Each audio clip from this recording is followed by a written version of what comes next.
trying to think of things to start the podcast with that doesn't involve me singing is actually really hard. But trust me when I tell you, me singing, it's only for certain occasions. It's for being alone in my bedroom by myself, just me hearing that, or the occasional karaoke. I want to sing some Smashing Pumpkins, as you'll see shortly, but I just thought that that wouldn't be appropriate. And I thought that I would have a lot of unsubscribers and people would not listen to my podcast anymore. So that's where I'm at now. Jumping right in to music, I want to talk about the Smashing Freaking Pumpkins.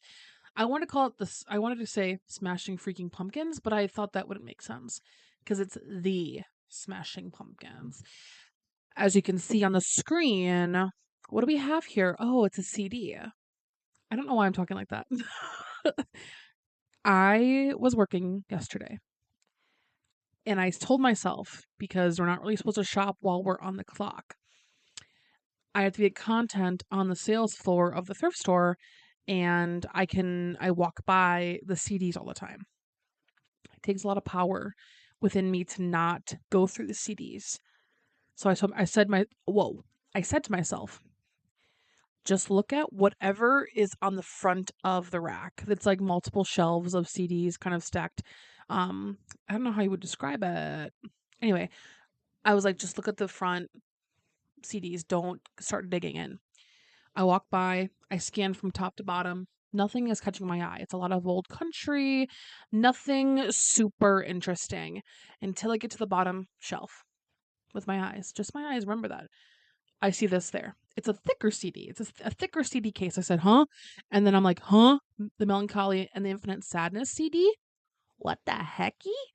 Truly, it was like angels were watching down on me and they're guiding me to that moment. I snatched up right away. My heart sunk to my butt. Let me just tell you. Seeing these types of albums is very rare at a thrift store because, like I was saying, it's a lot of country, a lot of boring things. So seeing that, I grabbed it and I paid for it after work. It's serious, you guys. If you're not familiar with the Smashing Pumpkins, they are, I'd say, like an alternative rock band, very popular in the 90s. This album came out in 1995, the heart of the 90s, if you will. And I'm just saying that because it's the center of the decade, but it came out, the singles include, let me open up Wikipedia. Wikipedia says that the singles are Bullet with a Butterfly Wing. Nope, I'm sorry. It's Bullet with Butterfly Wings. I don't know why I made it singular. More singles include 1979, Zero, Tonight Tonight, Muzzle, and 33. If you're on TikTok, I'm sure you know a couple of the songs. I'm actually going to put some here so you can listen to them. Enjoy.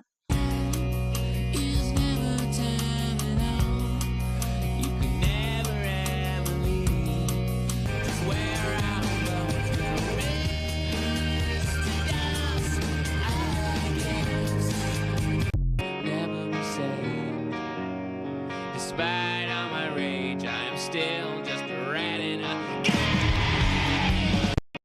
Yeah, so if you know, you know.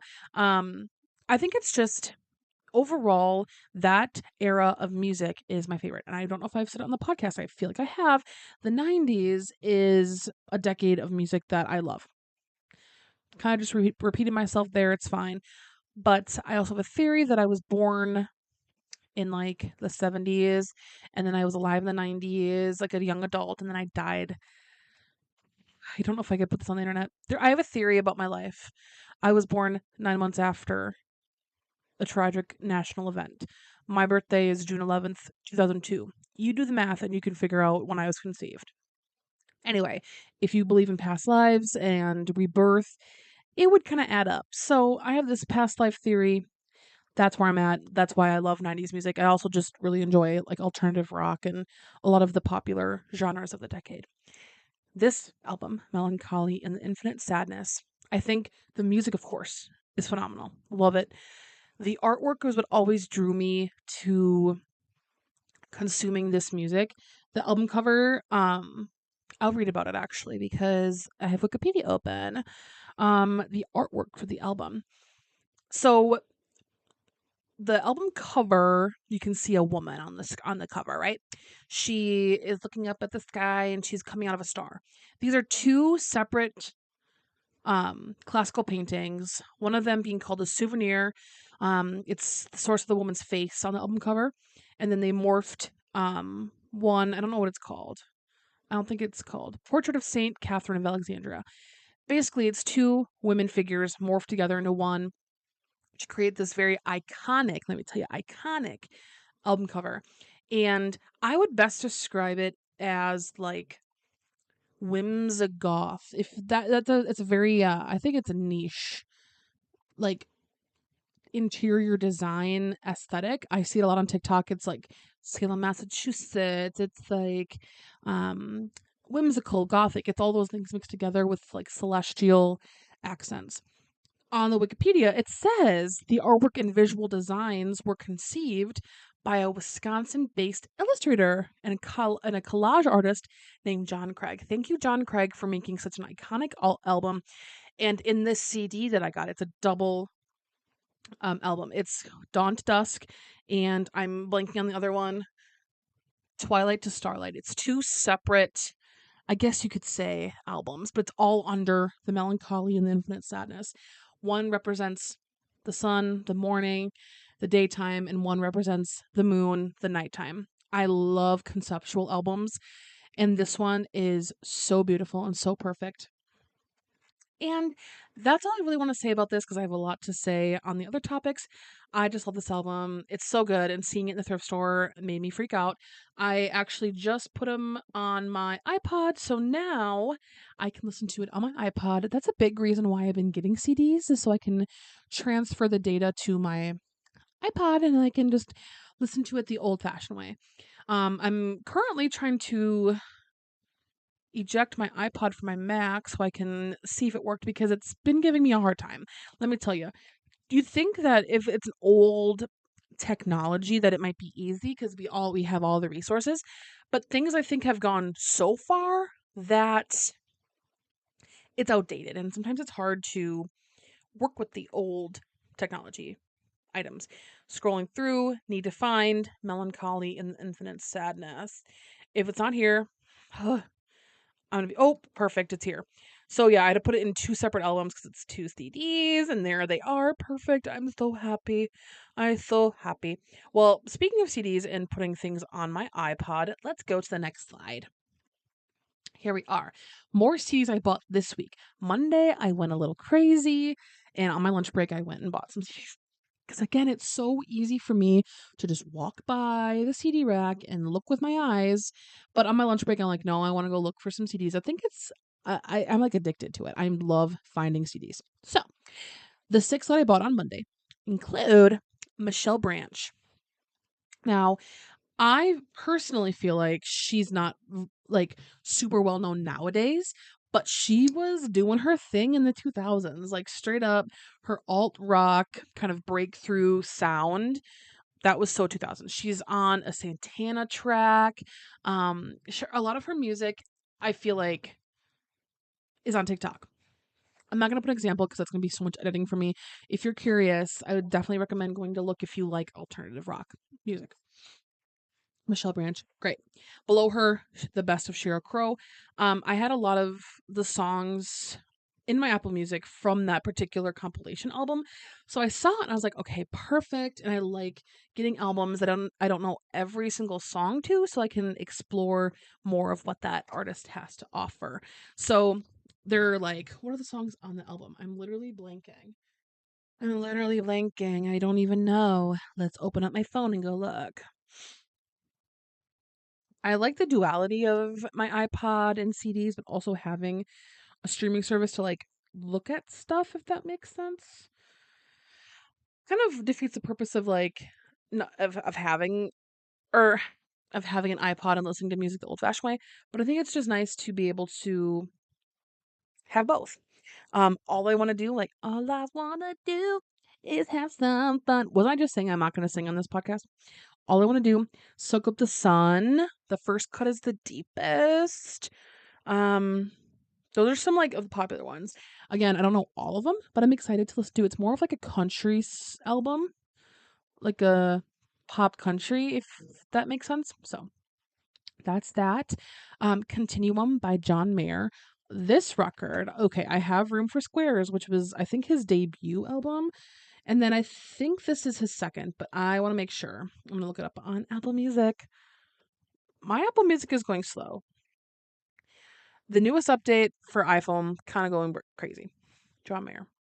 I can't tell from my downloaded tracks if it's a whatever number album it is, but Continuum was released in 2006. It has Waiting on the World to Change. It has Gravity is Working Against Me. Those are the two that I know for sure. Again, another album I want to listen to more of the songs. Below that is A Rush of Blood to the Head by Coldplay. The Scientist, Clocks, Amsterdam. This album, it is, listening to it is just like pure nostalgia. Coldplay is such a unique band because I think I don't think they are so popular. Yeah, the Coldplay cheating scandal, yeah, they're worldwide known, but their music is just so genuine. The sound of it, it's nostalgic, it's beautiful. This album is, don't know where I was going with that actually. Anyway, changing the topic. Britney Spears. Seeing two Britney Spears albums on the same day at work was insane. Britney Spears' debut album, Baby One More Time. This is like baby Britney, like she's leaving Disney. It's oops, I did it again. Okay, I really, I'm going against all that I'm singing, but I'm going to keep singing it. And then below is her self-titled Britney. This has I'm a Slave for You, Bombastic Love. It's great. I wanted to add some Britney to my collection, and I'm glad that the thrift gods delivered on Monday. So I bought those 6 albums plus Melancholy and the Infinite Sadness today. Truly just a good week for my music collection. And when I tell you, it's not just getting the CDs. I come home and I have to, it's called ripping a CD from its DVD format into a digital format. I have a DVD player, external DVD player for my laptop. I have to sit through each CD, put it in the machine, type in all the information, grab a thumbnail, the album cover from Wikipedia, put all the information in. It takes a long time, and then each song has to be converted into a digital file. It takes a while. This hobby is time consuming, but I love it. It's so fun. It really makes me appreciate the music and the time it takes to have a music collection. So that is all for music. On to television. Last episode, I said that I would want to talk more about the chilling adventures of Sabrina after I watched a couple episodes. I'm about halfway through the first season, and I have more thoughts. So, I remember my statement saying it's not like Riverdale. Some of the dialogue, I will have to admit, is a little Riverdale. Not as bad, but sometimes I'm like, ugh. And honestly, it's Ross Lynch, his character. It just doesn't land the way it did for me when I was 17. Of course, I change my perspectives. I understand things differently. So rewatching it is definitely very interesting, but I'm still obsessed. To elaborate more on last episode, trying to remember what I said. But things that I'm noticing that I'm loving. I don't know if I talked about the like set design and the style of it being based off a comic book. They kind of have room to explore the world more than just what would be on pages of Sabrina. I'm actually going to look it up so I can see the reference to compare it. The Chilling Adventures of Sabrina. I'm going to have to type in comic because I actually haven't seen what the comics look like. The title sequence, I think, it blends the comic illustrations into the show, but that's about it. Doing some investigating. I mean, any type of TV show or movie can elaborate on the world building, and I think the show does a really great job. I mean, yeah, pages are kind of flat, and like that's what it is. So the set design, the house that they live in, Sabrina lives with her 2 aunts. They're all witches, of course. But they run a mortuary for their town. They live in a house. It's beautiful. It's gothic. It's I don't even know what type of house it is. An old house? I don't know. Think of, like, Salem, Massachusetts. Think of, like, old-timey houses.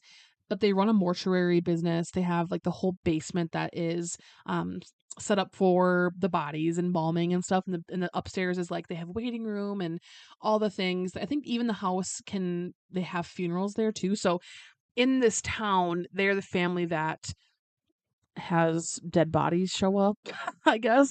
So that's kind of like the culture of their place in society, but it's gorgeous. They have stained glass lamps. It's very dark but very colorful. It's like whimsy gothic. It's that style I was talking about with Smashing Pumpkins. Um, the celestial influences, the dark gothic things. Gorgeous. I love it. So that was a thing I've been watching and paying attention to more. Um, I don't know, that's all I can really say. I maybe I'll wait a couple weeks until I talk about it again. I know for a fact that the 3rd part, part 3, season 3, is my favorite, and it's tea. It's tea. It really bends the understanding of the world. It is plot twist after plot twist. I'm trying to remember off the top of my head, but I'm pretty sure, like, Sabrina messes up something and time ceases to exist, and it's like she and, like, parallel universes. It gets really cool, and I love stuff that does that, like, bends your reality. So, I think it being a comic book, or I guess it starting as a comic book, the story, being a TV show, they can explore so much of it, and it is so cool. I think it's really, really cool storytelling. So, that's all for Chilling Adventures of Sabrina. I finished Euphoria season 2. I was like halfway through it. I was watching it actually 2 years ago. And my HBO Max knew exactly where I was watching it, and I picked up right where I left off. It was right before Lexi's play. That's her name? Lexi? Yeah. Maud Apatow. Right before her play, her and Fezco are like smitten, and then yeah, you know what happens. So I finished it just to be prepared for season 3. Rest in peace, Eric Dane. He died last week, which is so sad. He played Cal Jacobs, Nate Jacobs' dad. Apparently, he filmed all of his scenes for season 3 before his passing because, of course, it's coming out in like 2 months. So, anyway, my thoughts on Euphoria.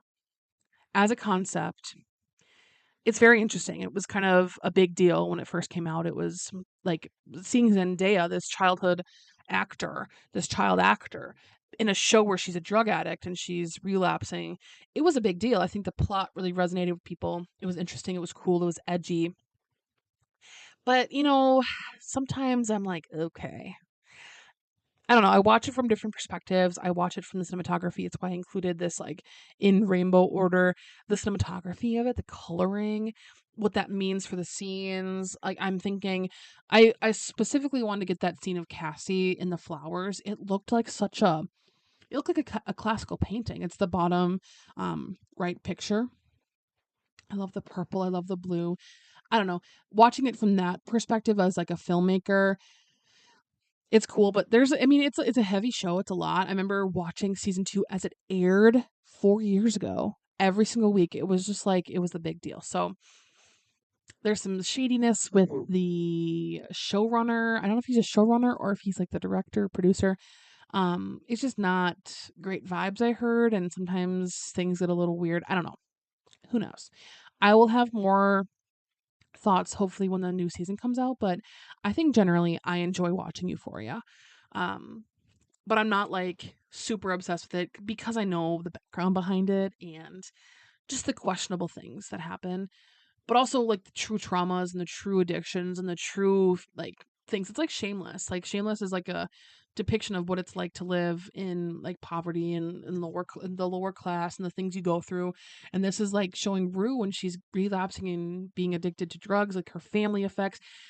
The the one there was one-off episodes with I don't know if it was one episode, there was multiple.